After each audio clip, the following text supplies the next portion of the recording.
देखिए, एक बात, पॉलिटिकल पोस्चरिंग को अगर अलग हटा दिया जाए, इसका नाम है आम बजट।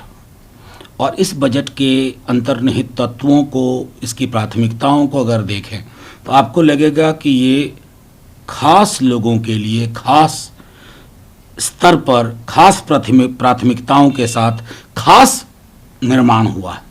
ये उचित नहीं है।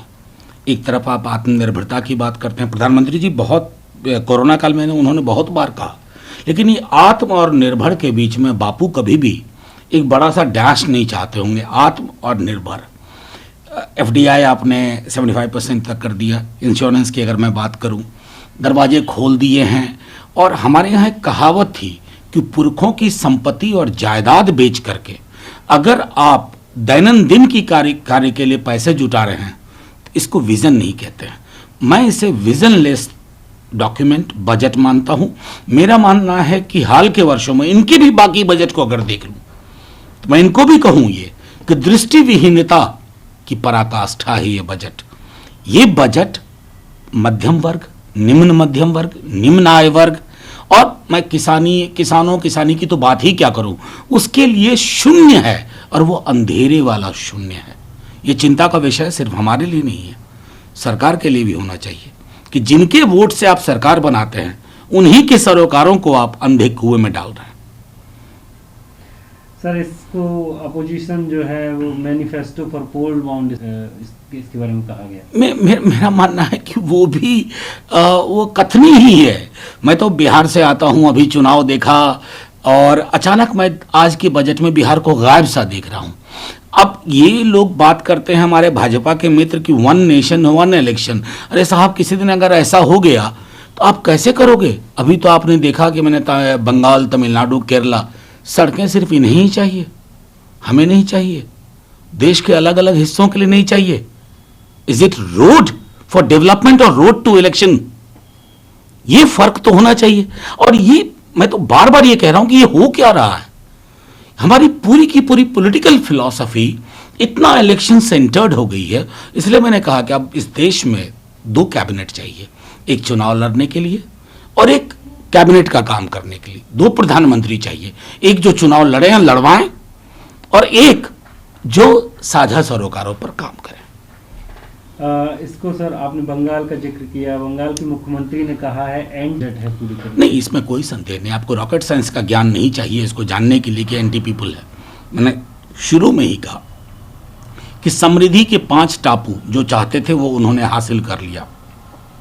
सार्वजनिक उपक्रम, जो साझी संपत्ति थी, जो इतने वर्षों में अर्जित की गई थी, आपने उसको बेचने का, जैसे मेरे नेता प्रतिपक्ष तेजस्वी जी ने कहा कि आपने एक खुली सेल कर दी है। होली सेल जैसे होता है ना, डिजिटल प्लेटफॉर्म पे होली सेल, दिवाली सेल, उस तरह का कर दिया। आओ, हम बेचने को तैयार हैं।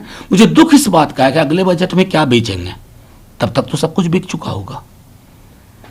सर, मिनिस्ट्री ऑफ इलेक्ट्रॉनिक्स को डायरेक्ट किया है कि 250 ट्वीट्स जो हैं वो डिलीट किए जाएं उनको, ताकि जो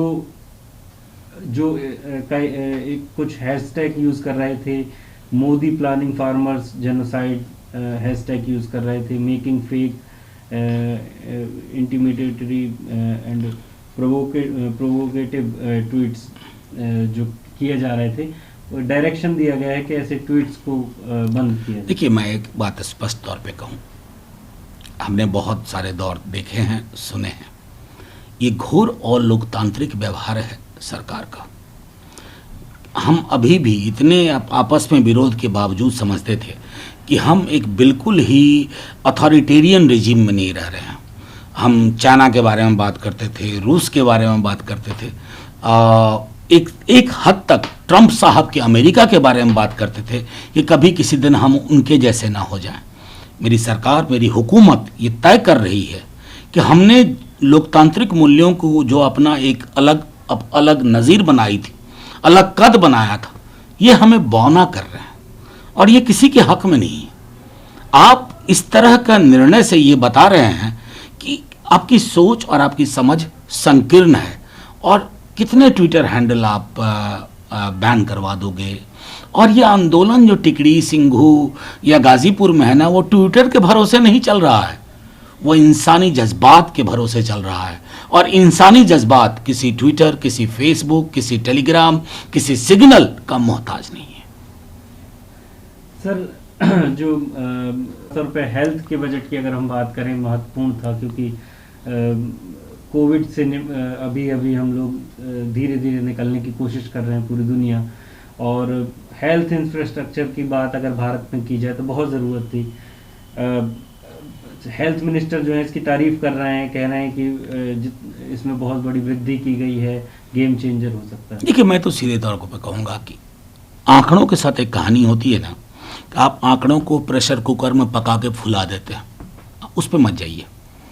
पर कैपिटा नीड देखिए, अलग अलग राज्यों की अवस्थिति देखिए, टोटल नंबर ऑफ PSCs देखिए, हॉस्पिटल्स देखिए, उसके बाद ये जो आंकड़ा है उसको उससे भाग दे दीजिए, क्या हासिल होता है फिर बात होगी। ऐसे तो आप कहिएगा 1 लाख करोड़, 1.5 लाख करोड़, अरे साहब 130 करोड़ का मुल्क है। अपनी अपनी अपनी जो हमारी संस्थाएं हैं उनकी अवस्थिति देख लीजिए। रेटोरिकल मैं समझता हूं कि चर्चा नहीं होनी चाहिए, रियलिस्टिक चर्चा होनी चाहिए।